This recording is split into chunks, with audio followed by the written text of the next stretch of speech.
Welcome everyone, this is मन्नत official YouTube channel. एक long period के बाद में आपको क्लास देखने को मिल रही है हाई कोर्ट, निटर, आईआईटी रोपड़, पीजीआईएमआर चंडीगढ़ और भी ऐसे एग्जामिनेशन जिसमें आप कंप्यूटर अवेयरनेस है वो आपकी बड़ी हेल्पफुल रहती है।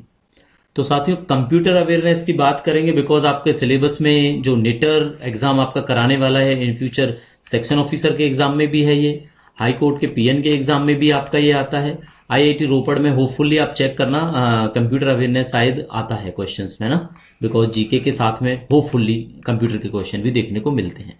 पीजीआई चंडीगढ़ के क्लर्क एग्जामिनेशन में आपको ये पूछे जाते हैं।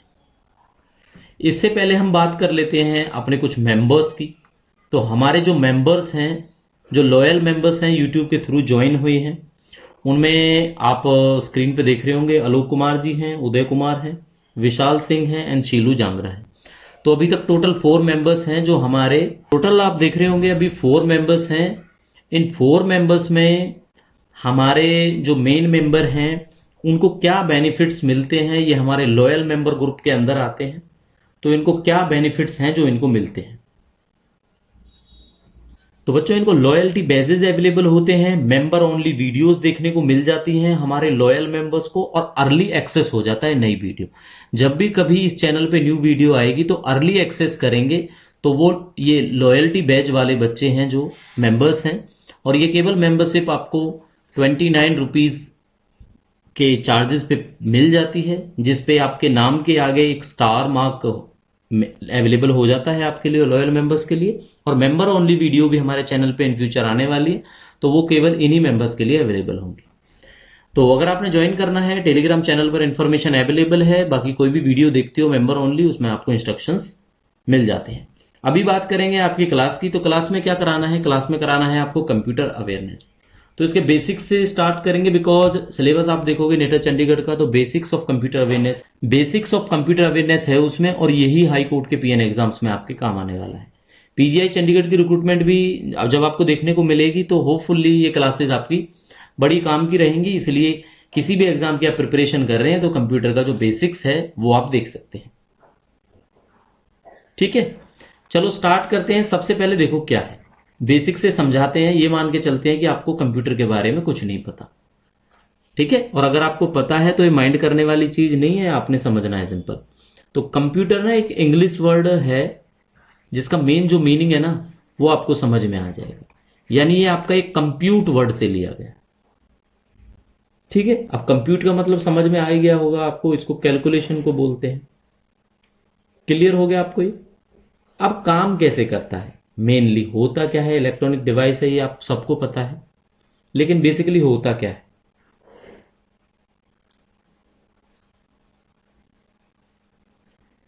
इसमें क्या होता है, मैं 2 चीज लिखूंगा, एक ये लिखूंगा, एक यहां पे प्लस में हम एस लिखेंगे।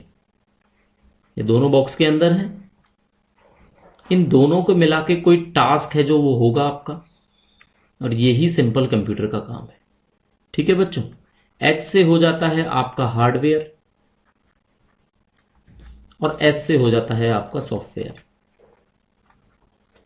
तो collection of hardware and software जब होगी तो डिफरेंट टाइप के जो टास्क हैं वो आपके एग्जीक्यूट हो जाएंगे, यानी वो काम हो जाते हैं।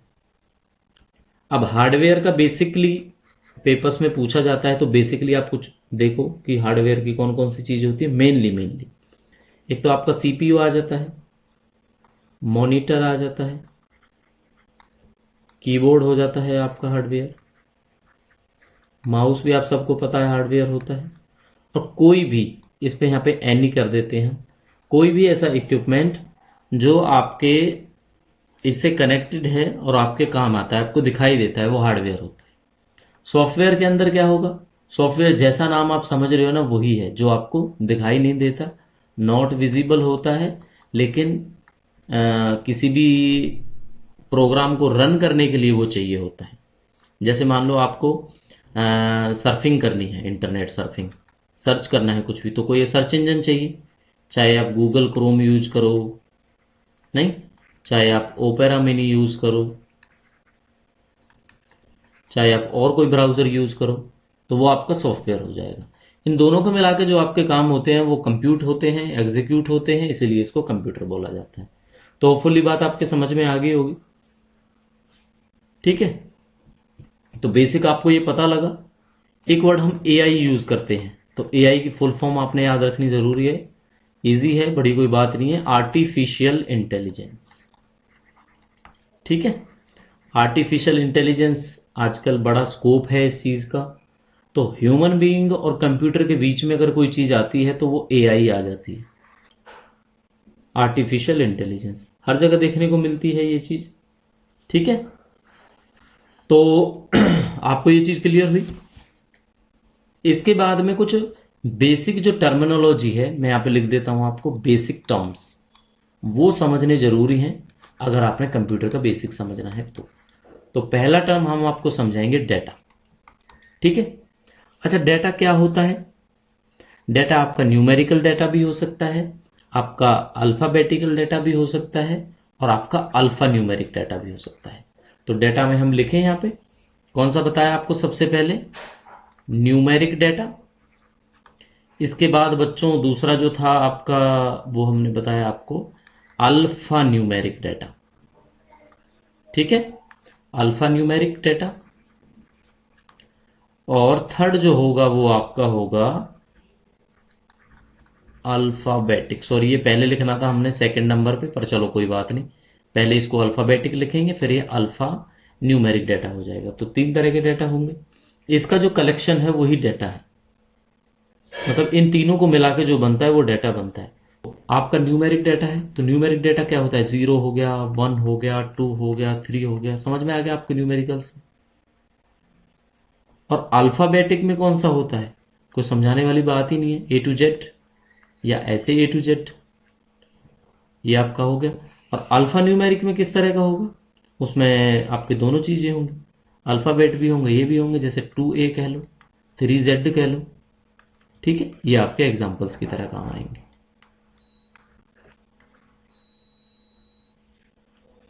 तो होपफुली आपको डेटा को समझा। डेटा के बाद जो सेकंड टर्म है हमारा वो है इंफॉर्मेशन।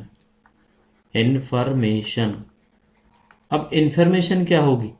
इंफॉर्मेशन अपने सिंपल एक वर्ड से समझाएंगे हम आपको, ऑर्गेनाइज्ड डेटा। जब डेटा को आप ऑर्गेनाइज करते हो ना, मतलब मान के चलो किसी इंस्टीट्यूट के अंदर मेरिट लिस्ट प्रिपेयर होती है लोअर डिवीजन क्लर्क, ठीक है, या हाई कोर्ट में पीएन के अंदर वो प्रोड्यूस होती है, तो आप जब लिस्ट को देखोगे 300 बच्चों की लिस्ट होगी वो, तो वो इंफॉर्मेशन का काम करेगी, आपको पता लगेगा किसका सिलेक्शन हुआ है, कितने नंबर पे सिलेक्शन हुआ है, क्या हुआ। अगर उस नंबर्स को, उस डेटा को आप ऐसे ही मिक्स करके छोड़ दो तो आपको समझ नहीं आएगा कौन टॉपर है, कौन लास्ट है, कट ऑफ क्या है। तो इंफॉर्मेशन सिंपल एक वर्ड से समझना है आपने, organize data is called information. आगे आपको ये बात समझ में? तो ये मेन वर्ड्स हैं जो आपने समझने हैं, डाटा और इंफॉर्मेशन। डाटा का हो या डेटा का हो, जैसा आपको लगता है प्रोनाउंसिएशन के हिसाब से ठीक है। दो बातें बेसिक आपको समझा दी, ठीक है। अब देखो क्या देखना है आपने, अब आपने जो मेनली हम बात करेंगे, अब इसके हमने देखने हैं एक तरह से कुछ और टर्म्स हैं। जैसे स्पीड की बात करेंगे अगर, तो देखो स्पीड में क्या है, स्पीड के हिसाब से आपको पता लगता है स्पीड। जब भी बच्चों आपसे कोई पूछेगा ना तो आपने याद रखना है MIS में स्पीड होती है। अब MIS की आपको फुल फॉर्म भी पता होनी चाहिए। तो ये होता है मिलियन इंस्ट्रक्शंस पर सेकेंड, ठीक है, मिलियन इंस्ट्रक्शंस पर सेकेंड होता है आपका मिप्स। अब ये मिप्स की जगह आपने समझना है किप्स भी हो सकता है। तो किप्स क्या होगा, यहां पे आपने किलो करना है और बाकी एज इट इज, क्लियर। अब ये अगर जैसे ये जो है ये दोनों हाई टर्म्स में है, लो टर्म में अगर आपको समझाना हो, अगर कोई सोचो कि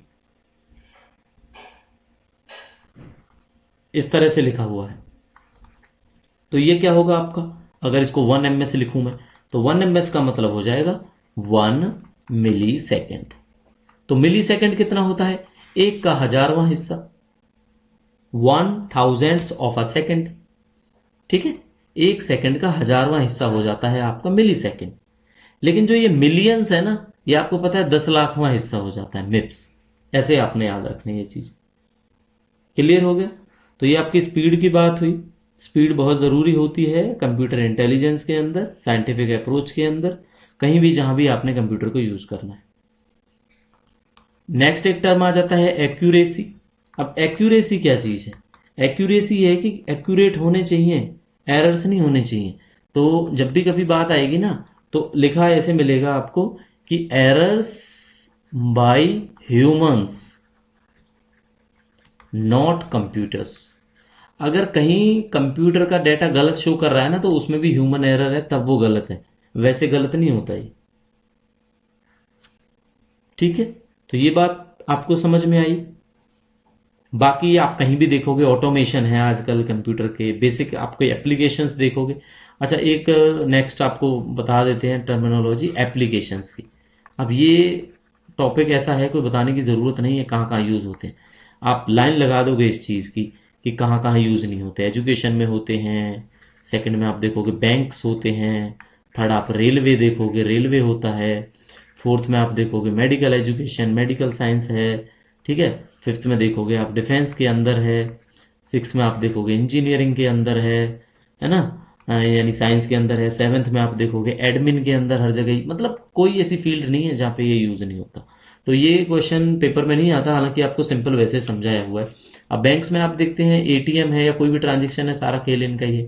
एटीएम की फुल फॉर्म आपने कमेंट करके बतानी है।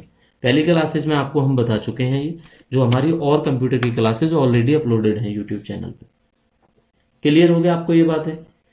अब आपने क्या देखना है, अब जो मेन चीज निकल के आएगी वो निकल के आएगी आपकी कि एक तरह से डेटा प्रोसेसिंग कैसे होती है, जो इंफॉर्मेशन है वो कैसे प्रोसेस होती है, यानी इसको बोलेंगे हम डेटा प्रोसेसिंग। अब ये बात बच्चे बताएंगे जिनका 26 अप्रैल को पेपर हुआ था 2024 में, पीजीआई चंडीगढ़ का डाटा एंट्री ऑपरेटर, क्योंकि वहां पे एक वर्ड यूज हुआ था ईडीपी।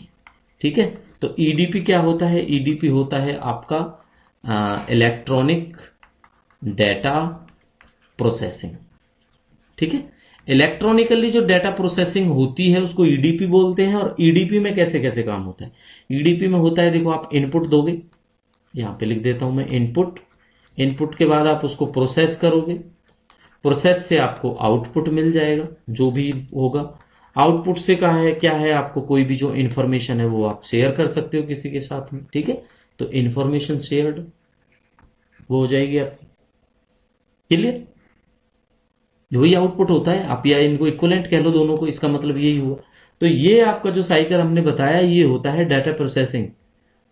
ठीक है, डाटा प्रोसेसिंग क्या है? कोई भी इनपुट दो, उसको प्रोसेस करो, जो आउटपुट निकलेगा वो ही डाटा प्रोसेसिंग है। यानी कि आपके सामने डाटा है, उसको रीऑर्गेनाइज करोगे, इंफॉर्मेशन बनेगी, और उस ही इंफॉर्मेशन को बच्चे हम बोलते हैं कि इंफॉर्मेशन जो मतलब आपका डाटा प्रोसेसिंग।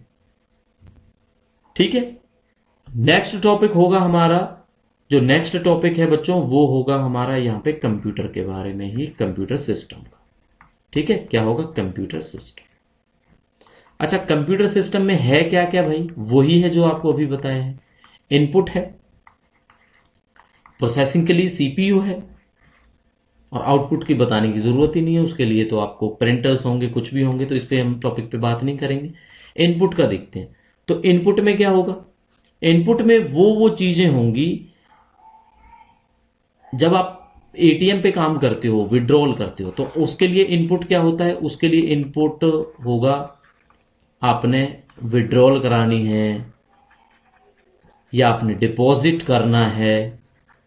डिपॉजिट करना है तो एटीएम का पिन भी आपने प्रेस करना है। ये सारी की सारी चीजें उनके लिए इनपुट का काम करेंगी। सीपीयू है जो उसमें मिनी कंप्यूटर है उसके अंदर, एटीएम के अंदर, वो उस चीज को प्रोसेस करेगा कि कितना पैसा है जो विड्रॉ करना है या डिपॉजिट करना है। उसके बाद आपको रिजल्ट मिल जाएगा इस चीज का। तो कंप्यूटर सिस्टम जब भी आपने समझना हो, इनपुट से समझना है और सीपीयू से समझना है।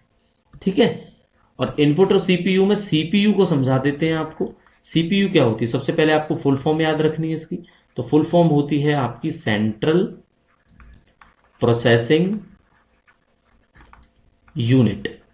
ठीक है, सेंट्रल प्रोसेसिंग यूनिट, इसको बोलते हैं आपका सीपीयू। सीपीयू का कैसे समझना है कि सीपीयू है क्या क्या? सीपीयू के अंदर आपकी सेंट्रल प्रोसेसिंग यूनिट है।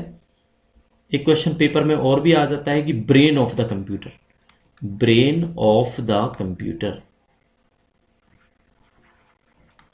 ये भी आपका सीपीयू आंसर होता है। चलो नेक्स्ट स्लाइड में आपको समझाते हैं सीपीयू के बारे में, ताकि सारे के सारे क्वेश्चन आपको वहीं पे क्लियर हो जाए। ठीक है, तो सीपीयू क्या होता है बच्चों आपका, ये होता है आपका ब्रेन ऑफ द कंप्यूटर। एक तो ये हो गया आपका क्वेश्चन। एक इसकी फुल फॉर्म पेपर्स में पूछी जाती है, वो आपको पता ही है क्या होती है, सेंट्रल प्रोसेसिंग यूनिट। एक ये क्लियर हो गया आपका। थर्ड क्वेश्चन क्या होता है कि सेंट्रल प्रोसेसिंग यूनिट वो यूनिट है, यहीं पे मोस्टली आपकी कैलकुलेशंस होती है, इसी सीपीयू के अंदर। क्लियर हुई ये बात आपको। एक आपसे सीक्वेंस पूछा जाता है, सीक्वेंस जो फॉलो होता है, सीक्वेंस या स्टेप्स कहो, स्टेप्स इन सीपीयू जो जो परफॉर्म होते हैं इसमें, तो क्या होता है आपको पता है, वो होता है आपका fetch execute cycle, fetch execute cycle, या इसी को हम बोल देते हैं आपका इंस्ट्रक्शन साइकिल, इंस्ट्रक्शन साइकिल।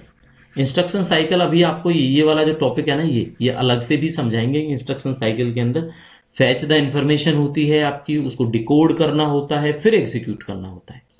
मतलब इस जो हमने ये फैच और एग्जीक्यूट बताया ना, इसके बीच में एक वर्ड और आता है, उसको डिकोड बोलते हैं। ठीक है, ये तब आपका पूरा का पूरा साइकिल कंप्लीट होता है। यहाँ पे फैच इंफॉर्मेशन का साइकिल है। पता लगा सीपीयू के बारे में मेन कि क्या क्या है ये, यही होता है आपका सीपीयू के क्वेश्चंस जो पेपर में आपसे पूछे जाते हैं। ठीक है, अब एक टॉपिक आपको बताया था इंस्ट्रक्शन साइकिल, इसके बारे में आपको समझा देते हैं। इंस्ट्रक्शन साइकिल, इंस्ट्रक्शन साइकिल के 3 वर्ड आपने पढ़ लेने हैं, फैच द इंफॉर्मेशन, उसके बाद डिकोड द इंफॉर्मेशन, और उसके बाद एग्जीक्यूट द इंफॉर्मेशन। मतलब पहले आप डेटा को लोगे, फिर उसको चेक करोगे, फिर उसको एग्जीक्यूट करोगे। समझ में आया? कहां से फैच करोगे, यहां पे लिख देता हूं मैं, फ्रॉम मैन मेमोरी, जो भी कंप्यूटर की मैन मेमोरी है वहां से इंफॉर्मेशन को आप फैच करोगे। उसके बाद डिकोड जो करोगे, डिकोड कहां से करोगे, इंफॉर्मेशन को जो डिकोड करते हैं वो आपके सीपीयू के अंदर प्रोसेस होती है वो चीज, और उस जो डेटा को जो प्रोसेस करने के बाद उसको रजिस्टर्स के पास भेज दिया जाता है। ठीक है, एग्जीक्यूट करने के लिए मेन जो काम करती है वो आपका कंट्रोल यूनिट सीयू काम करती है, उस चीज को एग्जीक्यूट करने का। मतलब जो भी डिकोडेड इंफॉर्मेशन होगी वो एक सीक्वेंस के सिग्नल्स में आपके पास आएगी, और कंट्रोल यूनिट उसको पास करके आपको इंफॉर्मेशन को एग्जीक्यूट करेगी। ठीक है, यानी कि बेसिकली अगर आपने जो इंस्ट्रक्शन साइकिल है ना, अगर इसको समझना है तो कैसे होता है, इसको समझने का सिंपल सा फंडा है, इनपुट होगा, यहां पे कुछ और सारी चीजें होंगी वो एक साथ बता देते हैं आपको, और यहां पे आपका आउटपुट होगा, यानी जो एग्जीक्यूट करेगा। अंदर में क्या क्या होगा, अंदर में सीपीयू होता है, सीपीयू के अंदर भी 2 पार्ट होते हैं आपके, अर्थमेटिक लॉजिक यूनिट होगा और एक आपका सीयू होगा, कंट्रोल यूनिट। इनकी फुल फॉर्म आपने मेंशन करनी है कमेंट में। ठीक है, ये टोटल आपका मेमोरी यूनिट है, सॉरी आपका सीपीयू है। और मेमोरी में कौन कौन सी चीजें आ जाती हैं आपकी, एएलयू हो गया, सीयू होगा और मेमोरी। मेमोरी में क्या होगा, read only memory, random access memory, और ये आपकी सबसे फास्ट जो मेमोरी है वो कैश मेमोरी। ठीक है, ये मेमोरी मतलब एएलयू भी सीपीयू के अंदर है, कंट्रोल यूनिट भी सीपीयू के अंदर है, और मेमोरी भी सीपीयू के अंदर है। और मेमोरी के पार्ट कौन कौन से हैं, आपका रैम है, रोम है, और थर्ड में आपका कैश मेमोरी है। इस तरह से ये इंस्ट्रक्शन साइकिल आपका चलता है। तो बेसिकली आपने यही बात समझनी है। ठीक है, पेपर में क्या होता है, पेपर में यही पूछा जाता है, एएलयू की फुल फॉर्म बता दो, सीयू की फुल फॉर्म बताओ, सीपीयू की फुल फॉर्म बताओ, रोम की बताओ, रैम की बताओ, सब फास्टेस्ट जो मेमोरी है वो कौन सी है, आपकी कैश मेमोरी है। ठीक है, अब एक क्वेश्चन और आता है, उसको क्वेश्चन की तरह ही आपने नोट करना है। मैंने आपको क्लासेस में भी ये करवाया है, इंचार्ज ऑफ फैच एग्जीक्यूशन का जो साइकिल है ना, डिकोड बोला नहीं जाता, इसमें होता डिकोड भी है, लेकिन इसको फैच एग्जीक्यूशन साइकिल बोला जाता है बच्चों।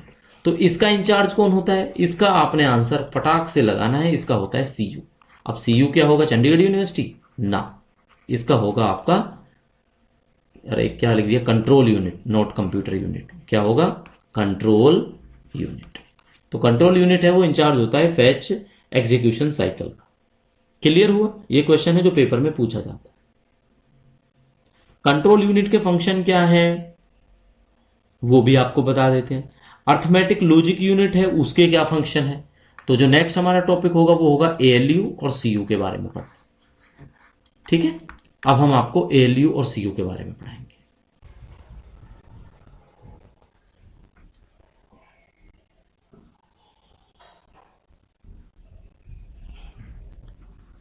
तो अब आपसे बात कर लेते हैं एएलयू की। तो नाम से पता लगेगा आपको, फुल फॉर्म के लिए आपको बोला था, फिर भी हम बता देते हैं आपको। Arithmetic logic unit full form होती है इसकी। और एएलयू आपके वो सारे काम करती है जो अर्थमेटिक ऑपरेशंस में आते हैं। कौन कौन से आते हैं? प्लस करना, माइनस करना, मल्टीप्लाई करना, डिवाइड करना। तो जो भी अर्थमेटिक ऑपरेशंस हैं, इसके अलावा कुछ और भी हैं कैलकुलेशन, वो सब ये काम करते हैं। कौन करता है? Arithmetic logic unit. नाम से पता लग रहा है वैसा ही काम है। ठीक है, अब पढ़ेंगे सीयू के बारे में। तो सीयू को क्या बोलते हैं? सीयू होता है बच्चों आपकी कंट्रोल यूनिट। अब कंट्रोल यूनिट का काम वैसे आपको थोड़ी देर पहले भी बताया था कि क्या होती है ये, क्वेश्चन पूछा भी जाता है। इट्स, एक तरह से ये इंचार्ज है आपका फैच साइकिल का। कौन सा साइकिल? फैच एग्जीक्यूट साइकिल जो है उसका इंचार्ज होता है आपका कंट्रोल यूनिट। तो ये बात आपको क्लियर होगी कि कंट्रोल यूनिट के क्या क्या फंक्शंस हैं। बाकी मेन यही होता है कंट्रोल यूनिट का। जो भी फैच एग्जीक्यूशन का साइकिल है उसको सारे के सारे को कंट्रोल यही करती है। कोई भी कंट्रोल, किसी भी तरह का कंट्रोल होता है ना, वो यही काम करेगी, यानी आपकी कंट्रोल यूनिट। तो ये बात आपको समझ में आ गई। अब बेसिक टर्मिनोलॉजी में जब भी एक्यूरेसी की बात होगी, कंप्यूटर की एक्यूरेसी की, तो एक वर्ड यूज होता है, क्लास में हमने पहले बताया हुआ है, गीगो।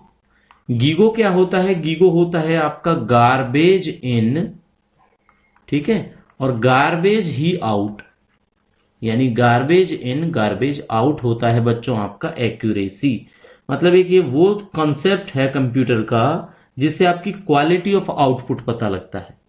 ठीक है, इस गीगो से क्या पता लगता है? क्वालिटी ऑफ आउटपुट की, किस तरह की एक्यूरेसी आपके आउटपुट में रही होगी, ये बात गीगो से। तो ये जो टर्म अगर यूज करेगा तो इसका मतलब समझ लो आप, एक्यूरेसी ऑफ आउटपुट और एक्यूरेसी ऑफ इनपुट। ठीक है, दोनों चीजें कह सकते हो आप, एक्यूरेसी ऑफ इनपुट ऑल्सो। यही होता है आपका गीको। तो ये टर्म आपसे पूछा जाएगा तो फुल फॉर्म ही पूछी जाती है इसमें से। इसका सिंपल सा मतलब है गार्बेज इन गार्बेज आउट, कचरा डालो कचरा ही निकलेगा। तो सीधा मतलब ये रॉन्ग इनपुट, इसको दूसरी लैंग्वेज में आपको समझाता हूं मैं, रॉन्ग इनपुट तो भैया रॉन्ग आउटपुट। ठीक है, यानी वो आपका जो आउटपुट है वो भी रॉन्ग हो जाएगा। ये समझना है आपने, सिंपल सी बात है। ठीक है, अब इनपुट आउटपुट, अब हम बेसिक्स पढ़ रहे हैं कंप्यूटर का, तो इनपुट आउटपुट डिवाइसेस भी पता होनी चाहिए जब इनपुट और आउटपुट साइकिल की हम बात कर रहे हैं। तो मोस्टली आपको पता है इनपुट डिवाइसेस कौन सी हैं, लेकिन एक बार जो हम आपको बता रहे हैं उस पर नजर मारो आप। ठीक है, क्योंकि कुछ ऐसी निकलेंगी इनपुट या आउटपुट डिवाइसेस जो शायद आपको लगता होगा कि पता नहीं इनपुट है या आउटपुट है। तो बेसिकली जो सबको पता है वो, एक तो कीबोर्ड के बारे में पता है, इनपुट डिवाइस। सेकंड, आपको स्कैनर का भी पता है कि ये इनपुट डिवाइस है। थर्ड क्या होता है आपको, एक तरह से जो बेसिक बेसिक अगर हम बताएं, माउस का पता है आपको, आपका माउस भी वही है।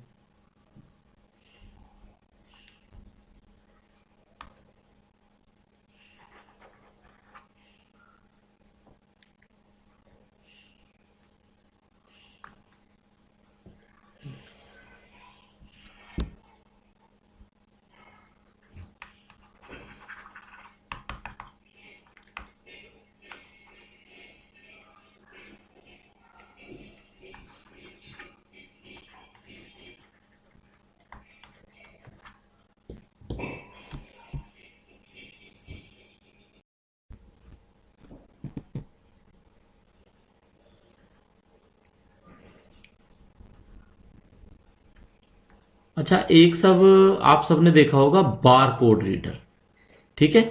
क्या होता है बार कोड रीडर, ये भी आपको पता है। एक आपको पता है माइक्रोफोन के बारे में कि ये भी आपकी इनपुट डिवाइस है। चार बता दिए आपको। पांचवें वेब कैम के बारे में सबको पता है, जो कैमरा हम यूज करते हैं वो भी इनपुट डिवाइस है भाई हमारे लिए। एक आपका आता है SRS, ये क्या होता है, ये होता है आपका स्पीच रिकॉग्निशन सिस्टम।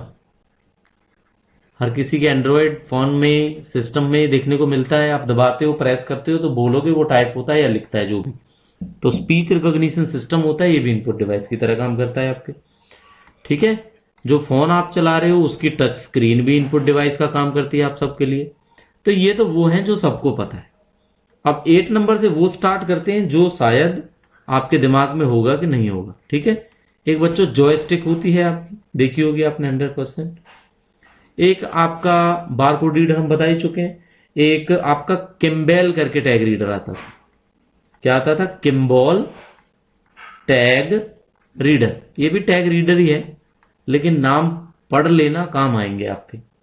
एक आपका OCR होता है, एक आपका MICR होता है, एक आपका OMR होता है। ये सब के सब इनपुट डिवाइसेस हैं आपकी।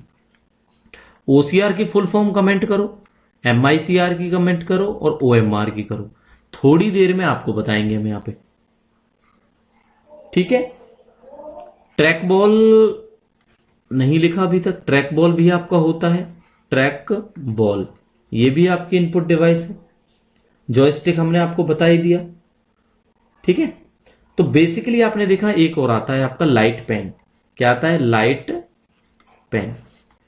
अब मैं आपको मार्क करके बताता हूं, लाइट पेन को ध्यान रखो, ट्रैक बॉल को ध्यान रखो, ये शायद आपको पता लग जाए। किम्बेल टैग रीडर को ध्यान रखो, जॉयस्टिक को ध्यान रखो, है ना। एक SRS आपका स्पीच रिकॉग्निशन सिस्टम है, इनको ध्यान रखो। ये आपको पता होने चाहिए, आपके इनपुट डिवाइस के अंदर आते हैं।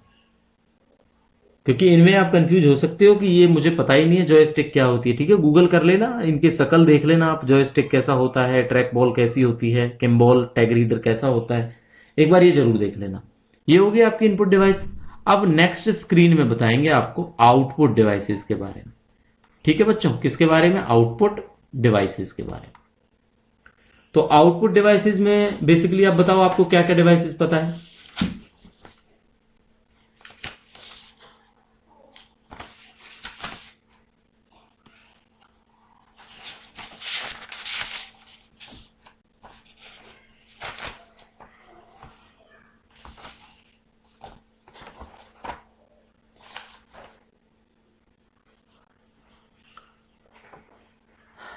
तो आउटपुट डिवाइसेस में आपका आ जाता है मॉनिटर, बड़े सिंपल है, प्रिंटर का हर किसी बच्चे को पता है। एक आपका स्पीकर है, आउटपुट डिवाइस में आता है। प्लॉटर है, इंजीनियरिंग में यूज होता है प्लॉट करने के लिए ग्राफ को, है, ये आप सबने देखा होगा। एक आपका होता है screen image projector, screen image projector, यानी कहने को कहो आप सिंपल प्रोजेक्टर भी कहोगे तो चलेगा, ठीक है। कंफ्यूज होने की जरूरत नहीं है इसमें। तो ये सारे आपके हैं आउटपुट डिवाइसेस, ठीक है। मॉनिटर कौन सा है, पहले जो यूज करते थे हम, इसको VDU भी बोलते थे। मॉनिटर को क्या बोलते थे, VDU। VDU क्या होता है, VDU होता है वर्चुअल डिस्प्ले यूनिट।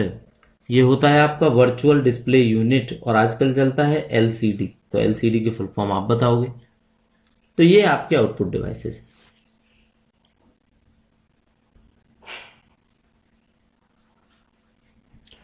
तो इसके बाद आपको हम पढ़ाएंगे जनरेशन ऑफ कंप्यूटर के बारे में। हालांकि बेसिक्स में आप जोड़ सकते हो इस चीज को, कि वैसे ये बेसिक ही होता है आपका जनरेशन ऑफ कंप्यूटर, ठीक है। चलो, जनरेशन ऑफ कंप्यूटर्स बड़ा सटीक तरीके से पढ़ाएंगे, ज्यादा डिस्क्रिप्टिव बताने की आपको जरूरत नहीं है। उस लेवल का पढ़ाने की जरूरत है जिस लेवल का पेपर में आता है, ठीक है। किस लेवल का पेपर में आता है, फर्स्ट जनरेशन, तो जनरेशन का टेन्योर याद रखो, 1942 से लेके 1955 तक। ठीक है, कैलकुलेट ऐसे कर लेना, 13 साल हो गया कि 13 साल तक भाई पहली जनरेशन ही मानी जाती है। मेन जो चीज है इसमें पूछा क्या जाता है, पेपर में क्या आता है, पेपर में आता है वैक्यूम ट्यूब्स। ठीक है, वैक्यूम ट्यूब्स का यूज किस में हुआ, पहली जनरेशन में। पहली जनरेशन कब थी, 1942 से 1955 तक, 13 साल के अंदर अंदर। पता लग गया। डिवाइसेस, साथ के साथ में यहां पे हम लिखते चलेंगे एग्जांपल्स, नोट करते रहना आप, या पढ़ने के बाद नोट कर लेना। इनियाक वर्ड होता है, फुल फॉर्म आपसे बाद में पूछी जाएगी, इनियाक, जहां पे फर्स्ट जनरेशन कंप्यूटर है आपका। ये एक वर्ड होता था यूनिवैक। ठीक है, यूनिवैक मिलेगा या यूनिवैक 1 भी ऑप्शन में मिल सकता है। ठीक है, यूनिवैक 1, ये हो गया आपका एग्जांपल। अब आ जाएगी आपकी सेकेंड जनरेशन। तो सेकेंड जनरेशन में क्या था जी, सेकेंड जनरेशन थी आपकी 1955 से लेके और आपकी 64 तक चली, यानी ये 9 साल रही। 9 साल के अंदर अंदर क्या था इसमें, इसमें यूज हो गए थे आपके वैक्यूम ट्यूब्स की जगह पे ट्रांजिस्टर्स। ट्रांजिस्टर्स ब्रैकेट में लिख देता हूं, in place of vacuum tubes. ठीक है बच्चों, किसकी जगह पे यूज होते थे आपके, वैक्यूम ट्यूब्स की जगह पे। आपने बस ये बात याद रखनी है, ये बात आपको क्लियर होगी। अब इसके एग्जांपल्स में कौन कौन से आ जाते हैं, तो एग्जांपल्स देखो आपका, जहां पे सेकंड जनरेशन का यूज हुआ। सेकंड जनरेशन का यूज हुआ, आपने एक तो CDC 1604 याद रखना है। एक हनीवेल, पता है आप सबको, कंपनी भी है हनीवेल, तो हनीवेल 200 से याद रखो आप एक चीज। ठीक है, IBM की भी थी। अगर IBM, यहां पे एक वर्ड और यूज कर लेते हैं, IBM अगर 650 कहेंगे तो पहली जनरेशन है, और IBM 1401 कहेंगे तो ये आपकी सेकंड जनरेशन है। ठीक है, याद रखना ये IBM 650 कंप्यूटर में जो यूज होता था वो पहली जनरेशन के कंप्यूटर्स थे, ये सेकंड जनरेशन के हैं भाई आपके। अब थर्ड जनरेशन, थर्ड जनरेशन कब से कब तक चली, 64 तक ये चली, तो 65 से लेके आपका 74 तक, ये भी 9 साल चले। इस जनरेशन में मेन क्या था, आईसी क्या होते हैं आप बताओगे, हम बताएंगे, चलो हम बता देते हैं। ये होता है आपका इंटीग्रेटेड सर्किट। ठीक है, क्या होता है, इंटीग्रेटेड सर्किट। अच्छा, जो फुल फॉर्म आपसे पूछी है OCR, MICR, OMR, तो इनका आंसर आप खुद भी कर सकते हो, है ना। थोड़ा सा चाहो तो आप गूगल कर लेना, वैसे बिना लिखे आपको बता देते हैं। तो OCR होता है आपका ऑप्टिकल कैरेक्टर रिकॉग्निशन, MICR होता है मैग्नेटिक इंक कैरेक्टर रीडर, और OMR होता है आपका ऑप्टिकल मार्क रीडर। ठीक है, ऑप्टिकल मार्क रीडर जो आप पेपर देते हो OMR, वही है OMR। तो वैसे गूगल कर लेना, एग्जैक्ट स्पेलिंग देखनी है तो आप बोलोगे तो लिख के भी बता देंगे आपको। थर्ड जनरेशन में ध्यान रखना है आईसी, यानी इंटीग्रेटेड चिप्स, सर्किट्स। आईसी जो सर्किट यूज हुए, आईसी यूज हुई, वो हुई आपकी थर्ड जनरेशन के अंदर। तो थर्ड जनरेशन के कंप्यूटर में कौन कौन से हैं अगर आपने याद रखने हो तो, IBM का पूरा सिस्टम आता था, तो IBM सिस्टम है जो वो आपका थर्ड जनरेशन के अंदर आता है। ठीक है, थर्ड जनरेशन के बाद आपने, ये नेक्स्ट स्लाइड पे चलेंगे, आपको बताएंगे फोर्थ जनरेशन। तो फोर्थ जनरेशन कब से कब तक मानी जाएगी, 1975 से लेके अब तक मानी जाएगी, क्योंकि अब चल रही है आपकी फिफ्थ जनरेशन। ठीक है, फिफ्थ जनरेशन में क्या आया, फोर्थ में क्या आया, तो फोर्थ में क्या है, फोर्थ में होने लगी आपकी large scale IC, integrated circuit, लेकिन लार्ज स्केल पे यूज होने लगे। और इसी टाइम पे आपसे पूछा जाएगा, यह भी क्वेश्चन है, इंट्रोड्यूस हो यहां पे, introduction of micro processors. Micro processors, अगर माइक्रो प्रोसेसर का पूछे, माइक्रो प्रोसेसर आएंगे तभी माइक्रो कंप्यूटर आएंगे, तो माइक्रो कंप्यूटर का कहो या माइक्रो प्रोसेसर का कहो, ये आपका फोर्थ जनरेशन में आ गए थे। ठीक है, हो गया आपका फोर्थ जनरेशन भी क्लियर।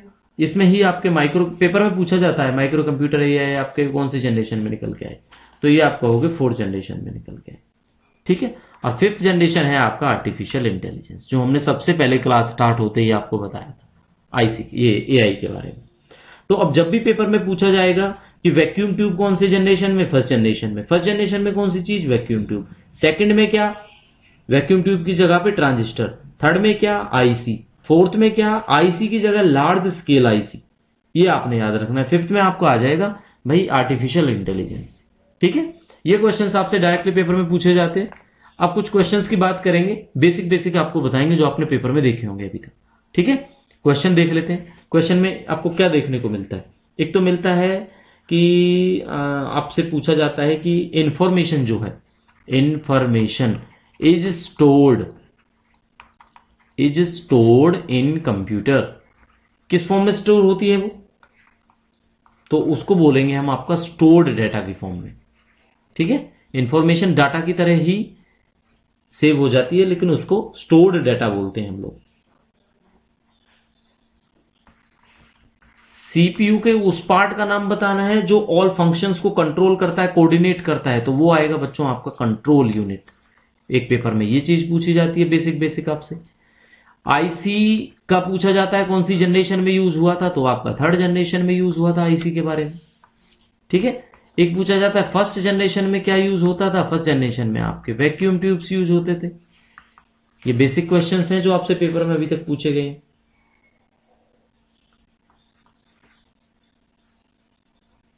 ठीक है, नेक्स्ट पूछता है आपको three main parts of processor. Three main parts of processor. अब ये प्रोसेसर क्या है, ये वही है भाई सीपीयू। घबराना नहीं है, इसमें आपने सोचना है कि ये एएलयू है, सीयू है और रजिस्टर्स हैं आपके। ठीक है, तीन पार्ट यही होते हैं, arithmetic logic unit, control unit और रजिस्टर्स। तीन मेन पार्ट हैं प्रोसेसर के। ठीक है, 5 क्वेश्चन आपको बता चुके हैं जो पेपर में आपने देखे होंगे। सीपीयू के फंक्शन पूछेंगे तो कंट्रोल करना, आउटपुट डिवाइसेस को कंट्रोल करना, स्टोरेज करना, इंस्ट्रक्शंस को रीड करना, ये सब सीपीयू के काम अगर पेपर में आता है तो। एएलयू की फुल फॉर्म पूछी जाती है आपसे, सीयू की फुल फॉर्म पूछी जाती है, सीपीयू की फुल फॉर्म पूछी जाती है। ये इसी क्लास से हो गया आपका क्वेश्चंस।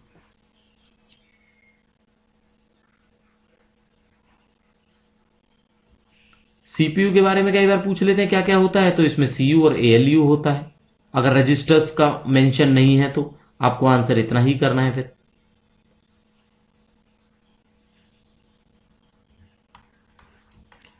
कंप्यूटेशन और आपका जो कंप्यूटेशन और जो लॉजिकल ऑपरेशंस हैं, लॉजिकल ऑपरेशंस या आपसे कह दो कि कैलकुलेशंस जो होती हैं, तो वो कौन करेगा, एएलयू करेगा, क्योंकि यही देखता है plus minus divide multiplication everything. ठीक है, तो इस चीज को आपको पता लग जाएगा। तो देखो क्या है, क्लासेस में क्वेश्चंस अलग से आपके लिए लाए जाएंगे। अभी हमने बेसिक्स ऑफ कंप्यूटर्स बताया। बेसिक्स ऑफ कंप्यूटर में कंप्यूटर की टर्मिनोलॉजी क्या क्या है, कंप्यूटर के जनरेशंस कौन कौन सी है, इनपुट और आउटपुट डिवाइसेस कौन कौन सी है, सीपीयू के अंदर क्या क्या होता है, इंफॉर्मेशन का जो साइकिल है आपका, इनपुट एग्जीक्यूट और जो डिकोड साइकिल है वो आपको बताया। तो ये बेसिक आपकी क्लास है। तो पहली क्लास है, कोई भी एग्जाम हो कंप्यूटर की अवेयरनेस के लिए ये अवेलेबल रहेगी आपके लिए। तो अगर अभी तक आपने मेंबर की तरह ज्वाइन नहीं किया है हमें, तो आप हमें लॉयल मेंबर ज्वाइन कर सकते हैं। उसकी इंफॉर्मेशन वीडियो के स्टार्टिंग में थी। कोई भी वीडियो प्ले करो जो मेंबर ओनली वीडियो हो, या ज्वाइनिंग में आप मेंबरशिप में जाओगे तो वहां से भी ज्वाइन बटन अवेलेबल है। चैनल पे आप देखोगे ज्वाइन बटन अवेलेबल है, लेकिन कोई वीडियो ऐसी है जो मेंबर ओनली है तो उसको ज्वाइन करके ही आप देख पाओगे। तो इसी तरह की क्लासेस आपको मिलती रहेंगी। इंग्लिश जी के सीसीएस रूल्स के लिए आप हमें फॉलो कर सकते हैं। mannatofficial14@gmail.com हमारी ऑफिशियल जीमेल आईडी है, जिस पर आप हमसे कोई भी अपना क्वेश्चंस भेज सकते हैं और उसका रिवर्ट करने की हम कोशिश जल्दी से जल्द करेंगे। तो मिलते हैं नए वीडियो में, तब तक के लिए thank you and see you soon.